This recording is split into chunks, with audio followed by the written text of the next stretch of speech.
जय हिंद साथियों। व्यापम का जो पद आने वाला था कुछ कारणवश डिले हो चुका है, इसलिए मैं आज आप लोगों से चर्चा करने वाला हूँ पीएससी के बारे में। पीएससी के एग्जाम कौन दिला सकता है, क्वालिफिकेशन कितना होना चाहिए, पीएससी दिलाने के लिए कितने चरणों से गुजरना होता है, तो इन सभी के बारे में आज पूरी चर्चा इस वीडियो में करने वाले हैं। ठीक है, तो चलो शुरू करते हैं। तो जो पीएससी है इसका मतलब है कि हम बात करने वाले हैं सीजीपीएससी की। सीजीपीएससी सीजीपीएससी के लिए क्वालिफिकेशन कितना होना चाहिए? सीजीपीएससी दिलाने के लिए क्वालिफिकेशन होना चाहिए स्नातक। स्नातक जो स्नातक पूर्ण करेगा वो सीजीपीएससी के लिए क्वालिफाइड हो जाएगा।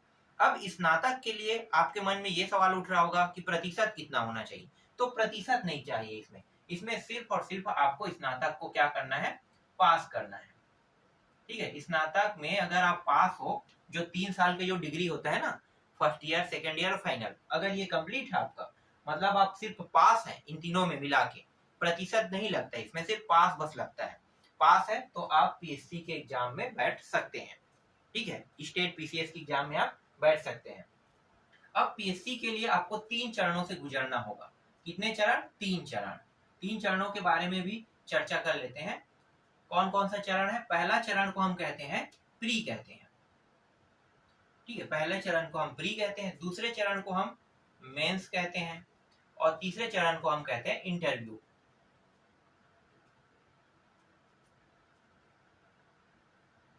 तीसरे चरण को हम क्या कहते हैं? इंटरव्यू कहते हैं। प्री, मेंस और इंटरव्यू।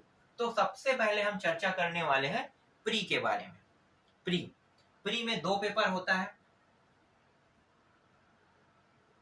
पहला पेपर जो होता है वो जीके का होता है और दूसरा पेपर जो होता है वो होता है एप्टीट्यूड का।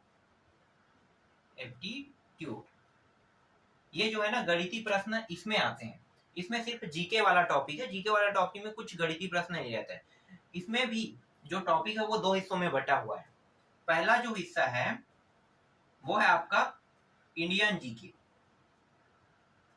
इंडियन जीके और इसका जो हिस्सा है वो है सीजीजीके। सीजीजीके, इंडियन जीके और सीजीजीके, 2 हिस्सों में ये बटा हुआ है। अब इनके बारे में पूरा जानकारी देख लेते हैं। ठीक है, ये इंडियन जीके और सीजीजीके में कौन कौन से टॉपिक को लिया गया है। देखो, इंडियन जीके जो है इसमें मतलब इसके अंदर जो आता है वो है आपका हिस्ट्री है। दूसरा है भूगोल है, जियोग्राफी। ठीक है, तीसरा जो हिस्सा है कॉन्स्टिट्यूशन है, जिसे हम संविधान कहते हैं। ठीक है, कॉन्स्टिट्यूशन मैं शॉर्टकट में लिख लेता हूँ, जिसे हम संविधान कहते हैं। ठीक है, संविधान से आता है। फिर इकोनॉमिक्स से आता है, इको ले लो, शॉर्टकट में लिख लेता हूँ, अर्थशास्त्र है। ठीक है, तीसरा जो टॉपिक है वो इकोनॉमिक है, अर्थशास्त्र। चौथा जो टॉपिक है वो आपका कंप्यूटर है। ठीक है, कंप्यूटर। पांचवा जो टॉपिक है पर्यावरण है। पर्यावरण, तो पर्यावरण का मतलब इन्वायरमेंट। ठीक है, तो इन्वायरमेंट से है, इन्वायरमेंट। और एक और टॉपिक है, कुछ छूटा है क्या? देखो, हिस्ट्री है, जियोग्राफी है, कॉन्स्टिट्यूशन है मतलब संविधान है, इकोनॉमिक्स है, हाँ साइंस छूटा है, साइंस। ठीक है, इतने सारे अगर टॉपिक को पढ़ोगे तो 50 नंबर का ही प्रश्न आएगा। कितना का आएगा? 50 नंबर का। और इसमें भी यही सब सेम टॉपिक रहेगा, लेकिन कुछ जो ऐसे जैसे कि संविधान इसमें नहीं होता है, इसमें बहुत कम होता है। जो संविधान हम इसमें पढ़ेंगे ये बहुत विशाल है, लेकिन इसका संविधान सिर्फ छोटा सा है, पंचायती राज और कुछ नहीं है। पंचायती राज से रिलेटेड पढ़ेंगे, मुख्यमंत्री के बारे में पढ़ेंगे, लेकिन मुख्यमंत्री वाला जो टॉपिक है ये तो इसका हिस्सा है, इसी में पढ़ लेंगे। तो कुछ कुछ टॉपिक जो है थोड़ा सा पढ़ने को मिलेगा।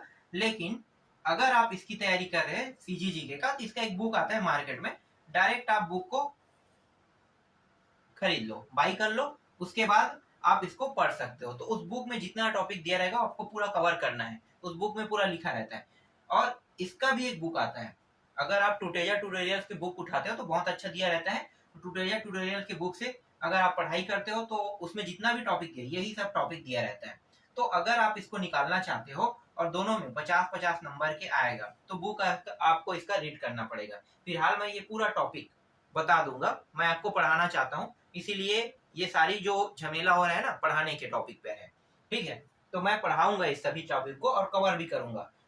जब आप पीएससी दिलाने जाओगे तो ये सब आसान हो जाएगा। फिर आता है एप्टीट्यूड आता है। एप्टीट्यूड एप्टीट्यूड में गणित रहता है, ठीक है, आपका मैथ्स रहेगा। फिर रीजनिंग तो होता नहीं है, रीजनिंग जो होता है वो लगभग बहुत कम रहता है। चलो ले लेते हैं रीजनिंग को। रीजनिंग जो आता है, इसका जो रीजनिंग होता है वो आसान नहीं होता, थोड़ा सा टफ रहता है, ठीक है। तो रीजनिंग रहता है, इतना नहीं रहता है पर, ठीक है, रीजनिंग रहेगा लेकिन बहुत ज्यादा टफ लेवल का रीजनिंग रहता है। तो मैथ्स हो गया, रीजनिंग हो गया। अगर आप इन दोनों टॉपिकों को नहीं पढ़ना चाहते तो भी कोई बड़ी बात नहीं है, क्योंकि 30 नंबर के ऐसे प्रश्न आएगा जिसको हम पढ़ के ना, ये जो एप्टीट्यूड है उसको हम निकाल सकते हैं सेकंड पेपर को। तो जो 30 नंबर का प्रश्न आएगा, एक आएगा आपका हिंदी से आएगा और एक आएगा छत्तीसगढ़ी भाषा सीजी बोली से। चलो मैं हिंदी में लिख लेता हूँ, सीजी बोली, ठीक है, सीजी लैंग्वेज से आएगा। जो छत्तीसगढ़ी भाषा आएगा और हिंदी आएगा, दोनों मिला के 30 नंबर के प्रश्न यहाँ से बनेंगे। अगर 30 नंबर आप पूरा में पूरा ला लेते हो तो ये प्रश्न मतलब ये जो सेकंड पेपर निकल गया। और इनका जो नंबर है वो मायने नहीं रखता है, सिर्फ इसमें पास बस होना है। हमें क्या होना है? पास बस।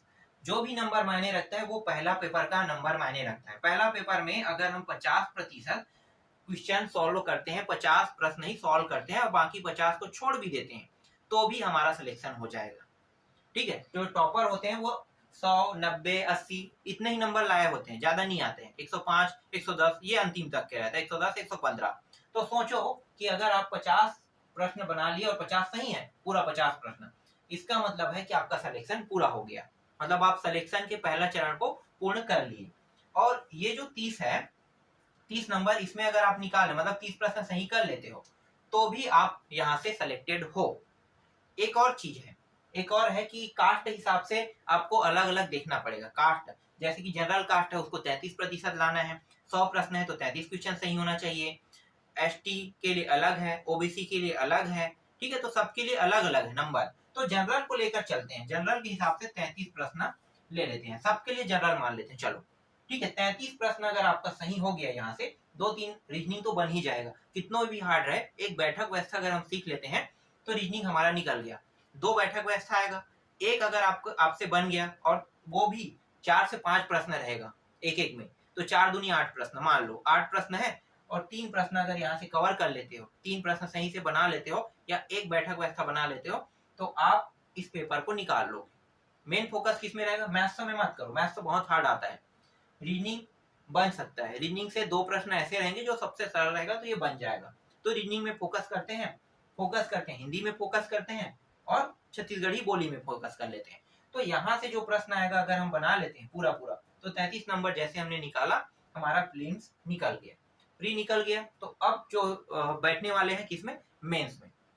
मेंस में तब आप बैठोगे जब आपका प्री निकलेगा, और प्री निकालने के लिए सिर्फ आपको कितना नंबर चाहिए? 100 नंबर। ये तो सिर्फ पासिंग मार्क है ना, तो पासिंग मार्क वाले को आप हटा दो, ठीक है। हमारा मेन जो नंबर डिसाइड करता है ये करता है कौन सा पेपर? जीके। जीके डिसाइड करता है। तो जीके के हिसाब से हम बैठेंगे किसमें? मेंस में बैठ। अब इसके बाद आपको मेंस दिलाना है, ठीक है। मेंस में भी कुछ पेपर होते हैं, इसके बारे में बाद में चर्चा करेंगे। पहले तो प्री निकाल लेते हैं, फिर मेंस पे चर्चा बाद में करेंगे। मेंस का टॉपिक भी मैं आपको बता दूंगा, ठीक है। इसके बाद अंतिम जो होता है वो होता है इंटरव्यू। इंटरव्यू भी जब आप प्रीलिम निकालोगे फिर मेंस में चर्चा करेंगे, मेंस के बाद इंटरव्यू में चर्चा करेंगे। तो आज बस इतने ही टॉपिक में चर्चा करते हैं। जब मैं आपको पढ़ाऊंगा तो ये पूरा टॉपिक मैं क्लियर करूंगा, ठीक है। बारीकी से बताऊंगा कि इन्हें कैसे बनाया जाता है, कैसे समझा जाता है किसी टॉपिक को, और याद कैसे रखा जाता है। सबसे मेन प्रॉब्लम होता है याद रखना। हम पढ़ तो लेते हैं लेकिन याद नहीं रख पाते। तो ऐसे ऐसे तरीके बनाएंगे जिससे आसानी से और कम समय में आप उन सारे टॉपिकों को याद रख सकते हो।